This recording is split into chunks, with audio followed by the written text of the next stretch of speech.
Ever wondered what Florida would look like in Cities Skylines too? Welcome to the beginnings of Bluewater Bay. Paradise awaits in this coastal Florida-inspired creation full of palm trees and bright sunny beaches. It's time to turn this untouched land into a vacation destination. Let's get started.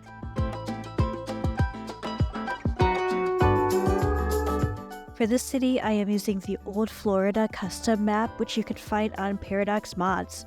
I'm going to begin the town off this highway interchange. It's near the coast, including this large beach-filled island which I want to develop. The first thing I want to do is make this road a bit larger since all the traffic from the highway will be entering here. I also want to establish a connection to the island before I get too carried away with building, so I'm going to create a nice looking 4-lane bridge across the water. With that complete, let's work on the layout of the town. I'm connecting up another 4-lane main road which I will fill with commercial buildings. Off to the other side, I'm creating a smaller road for residential buildings. Most Florida cities feature a very car-centric design, and that will be reflected in this creation. It has a lot of low-density residential buildings and gated communities, such as the one I'm building here. This isn't based on any particular place in Florida, and it's not meant to be entirely accurate.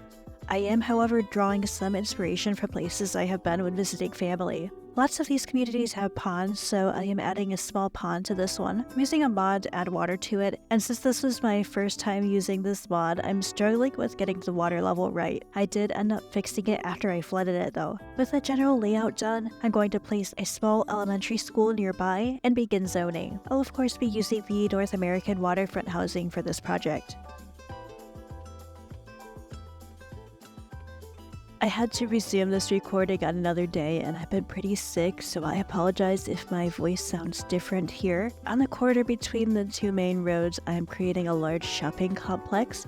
Typically in places like this, there are large parking lots in front of the buildings, so the buildings are set back pretty far from the street. It's not possible to create things like this in Cities Skylines too, so my workaround is to use these large parking lots and have a lane run between them. While it's not perfect, I feel like it still captures the essence of this type of building. Now that the buildings have been zoned in, I'm using the line tool to fill in this gap with some palm trees. With this small shopping complex finished, it's time to connect some power to the city. I thought about placing a power plant somewhere, but I didn't find a good location for that nearby, so I'm going to hold off on that for now. Instead, I noticed we have outside connections for power, so I'm going to take advantage of this and connect it up to a transformer. We also have outside connections for water and waste, so that is something I do not have to worry about either. I like to extend this community further south, so I'm placing a 2-lane curved road going towards the river. Eventually, I'll have it cross the river, but I want to develop this area first. This large area offers ample space for a high school and all of its extensions. I'll be using the small high school for this since I believe it fits the theme very well. I'm using lanes to surround the school and place extensions. Aside from those, I wanted to fill out the area a bit more, so I placed a large parking lot and a couple tennis courts. Off to the side, I decided to place a park maintenance depot. I feel like adding additional buildings to the complexes like this makes them look larger and more realistic. With the high school complete, I now want to focus on a new neighborhood bordering the river. This will be filled with low-density housing.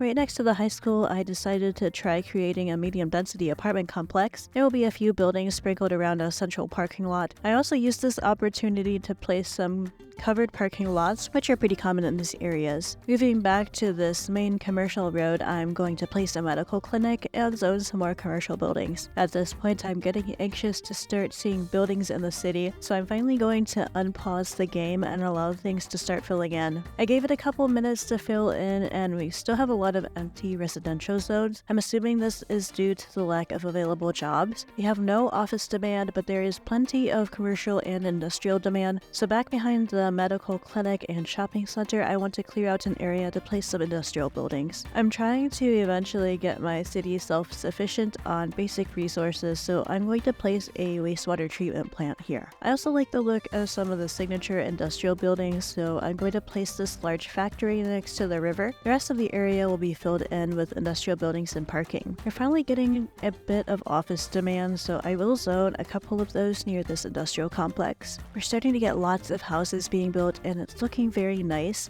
but I noticed off in the distance we have a raging forest fire. Actually, when I zoom out, there are 5 or 6 separate forest fires going on. It's going to take no time at all for these to completely destroy my brand new city. I'll place the firefighting helicopter depot for now, but I think I'll go into the settings and turn off natural disasters because this just isn't very realistic. Speaking of unrealistic, that apartment complex has zoned in, and I feel like these assets look very out of place here. I can't wait to get some better looking assets eventually that will fit the theme. Moving back to that stretch of land by the river, I'm going to create another low density residential neighborhood. Luckily our housing demand is back now, so I think it's time to start expanding across the river. I noticed a couple death pop-ups which reminded me that I haven't placed any cemeteries in the city yet, so I'll place that in the wide open stretch of land over here. I like the look of the temple asset and I feel like the game could use some standalone religious buildings, so I will place that right across the street from the cemetery.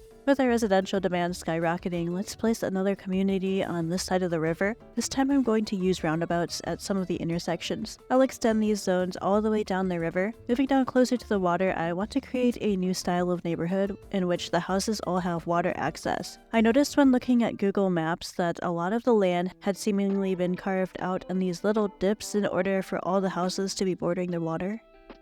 I'm still not the best at terraforming, but here's the pattern I came up with and I'm pretty satisfied with it.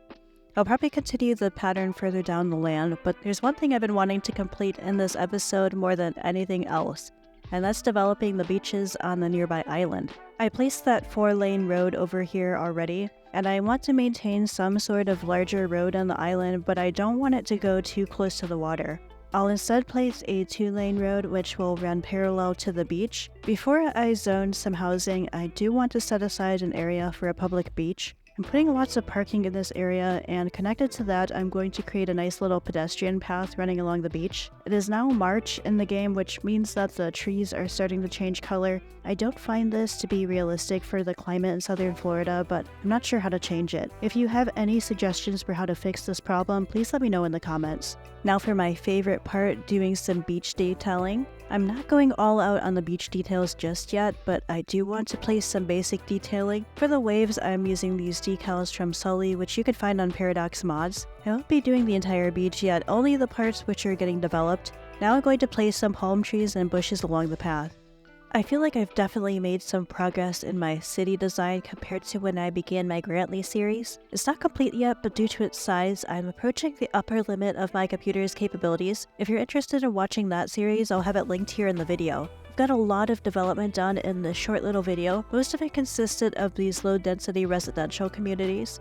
I also created this large shopping complex and industrial area. Across this stunning bridge, we've got lots of beaches, which I can't wait to develop further. As always, if you have any suggestions or comments, I'd love to hear them. Thanks for watching, and be sure to subscribe if you want to see more Bluewater Bay.